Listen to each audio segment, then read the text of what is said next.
ये भी बताइएगा कि एक अहम चीज़ और भी हो रही है, वो ये कि एक वज़ीर कानून की अंडर एक मीटिंग हुई है जिसमें कॉन्स्टिट्यूशनल अमेंडमेंट्स के ऊपर डिस्कशन हुआ है। उसमें जेयूआईफे ने एक मुख्तलिफ स्टांस लिया है।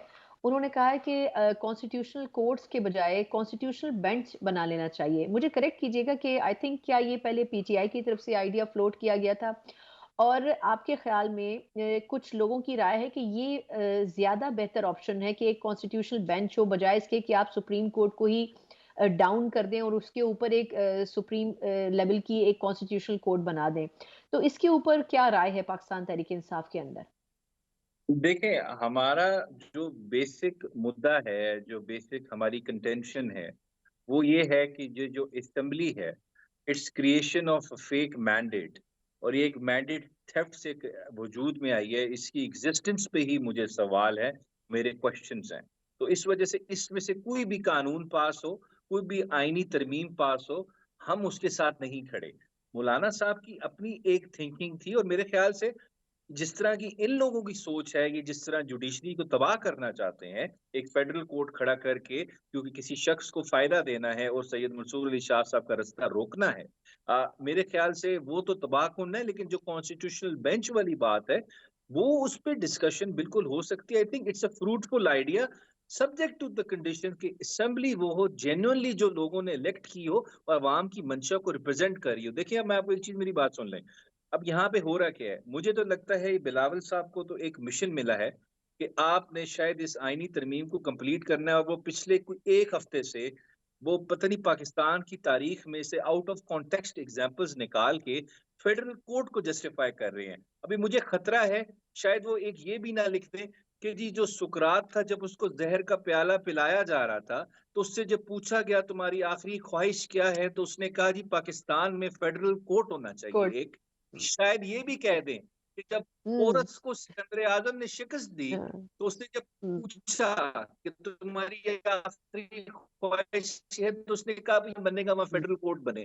तो इस वजह से कभी बिल्कुल, एग्जाम्पल निकालेंगे बिल्कुल। जस्टिस जनाब पटेल की, हुँ, फिर निकालेंगे हुँ, कायद आज़म मोहम्मद अली जिन्ना की, जिनको हुँ, उनके नाना कहते थे, वो तो सिकंदर मिर्जा से छोटे लीडर हैं, उनका नाम इस्तेमाल कर रहे हैं अपने एक फजूल से आइडिया को out of context hmm, use करके, जी फेडरल कोर्ट बना दे मुल्क में। और मकसद क्या है जी, इस मुल्क की जुडिशरी को तबाह करना है, एग्जीक्यूटिव के नीचे हुँ, लगा के उससे अपनी मर्जी के फैसले लेने हैं, क्योंकि वो इंडिपेंडेंट ना हो जाए, इस्लामाबाद हाई कोर्ट के जजेस की तरह खड़ी ना हो जाए हुँ, कि हुँ, हमने जी इस मुल्क के इदारों के नीचे नहीं लगना। हमने इंडिपेंडेंटली फैसला करना है, आइन के साथ खड़ा होना है, बुनियादी हकूक के साथ खड़ा होना है, हमने रूल ऑफ लॉ के साथ खड़ा होना है। ऐसे जजेस नहीं चाहिए, इनको कॉम्प्रोमाइज्ड जजेस चाहिए जो इनकी हुँ, मर्जी से फैसले करें, लोगों को तबाह करें, इस मुल्क के आइन को तबाह करें और इस मुल्क की जमहूरियत हुँ। का बेड़ा गर्क करें। ऐसे जजेस चाहिए इनको।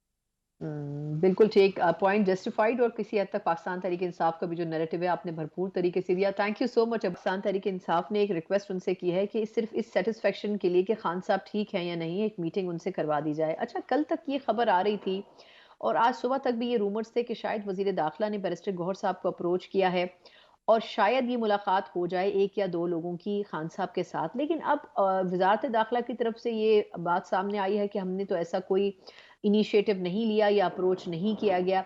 तो इसमें थोड़ा-सा हमें अगर गाइड कर सकते हैं कि क्या असल में सदाकत है किस बात में कि क्या वाक़ई कुछ कॉन्टैक्ट हुआ है या अभी तक कोई कॉन्टैक्ट हुआ ही नहीं है, सिर्फ़ रूमर्स ही हैं? देखिए, ये सारी चीज़ें जो हम पहले हाई कोर्ट में भी गए हैं, अब हमने इनको रिटर्न रिक्वेस्ट भी दी है फॉर्मल। ये सारी चीज़ें हमने सिर्फ़ इस वजह से दी है कि हमारी तरफ से एक गुड फेथ नज़र आए, कि हमने पूरी हुँ, कोशिश की है तमाम कोई लीगल चैनल्स भी हैं, जितनी चीज़ें हैं हमने इस्तेमाल की हैं कि हमारा कॉन्टैक्ट एस्टेब्लिश हो जाए, हमारी एक्सेस दी जाए। देखिए, हुकूमत का कोई ईगो नहीं होता, it's not a matter of ego. उन्होंने सिर्फ़ एक्सेस हुँ, देनी है, मसला हल हो जाएगा। बिल्कुल, कुछ हुँ, लिखा है, कुछ राब्ता भी हुआ है, लेकिन अभी तक हमें कोई पॉजिटिव डेवलपमेंट नहीं आई वहाँ से। तो हुँ, इंशाल्लाह इन्होंने अगर इजाज़त दे दी, तो ठीक है, हुँ, हमारी एक्सेस हो जाएगी, तो हम इसको कॉल ऑफ कर देंगे। लेकिन अदरवाइज़ हमने सारे टिकट होल्डर्स को, एमएनएस को, मेंबर्स जो हैं कोर कमेटी के, पॉलिटिकल कमेटी के, हर ओहदेदार को डायरेक्शन दे दी है। कल हमने डी चौक पहुँचना है, और जब तक हम वापस नहीं जाएँगे, जब तक हमें अपने लीडर की एक्सेस नहीं दी जाएगी, और इस पे हम कोई हुँ, कॉम्प्रोमाइज़ नहीं करेंगे। हम पीसफुल प्रोटेस्ट करना चाहते हैं, हम कोई वहाँ पे इख्तियाल अंगेज़ी नहीं करना चाहते, लेकिन हम पीसफुल तरीके से आएँगे। लेकिन जब तक हमारे लीडर से मिलवाया नहीं जाएगा, हम वहाँ से नहीं जाएँगे, और ये अब हमारा मिशन है।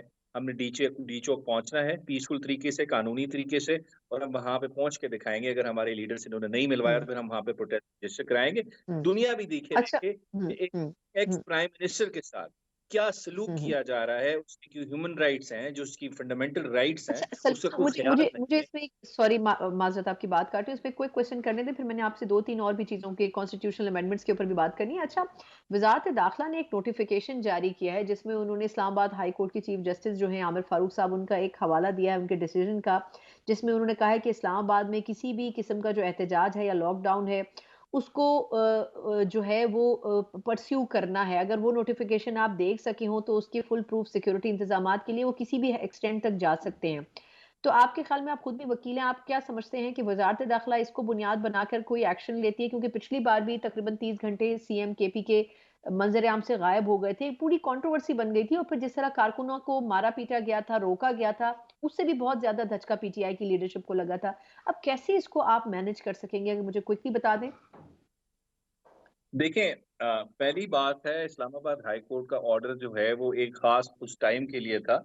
उसके बाद वो ऑर्डर जो है इस्लामाबाद हाई कोर्ट का I don't know it is in field और फॉर न्यू सिचुएशंस के लिए जो सबमिशन है वो ये है, हुँ, ये जो कॉल है this is not for me या किसी लीडर की त कॉल नहीं है। ये सिर्फ़ कॉल है ठीक। इस मुल्क की अवाम को और ख़ासकर पाकिस्तान तहरीक-ए-इंसाफ के वर्कर्स, सपोर्टर्स हुँ, कि आपने डी चौक पहुँचना है कल। अगर आपको अपने लीडर की ज़िंदगी जो है उसकी फ़िक्र है तो आपको निकलना होगा और अगर अवाम हुँ, नहीं निकलेगी तो मेरे ख़्याल से ये कहना कि नहीं निकलेगी आई डोंट थिंक सो बहुत पाकिस्तान की सबसे पॉपुलर पॉलिटिकल पार्टी है।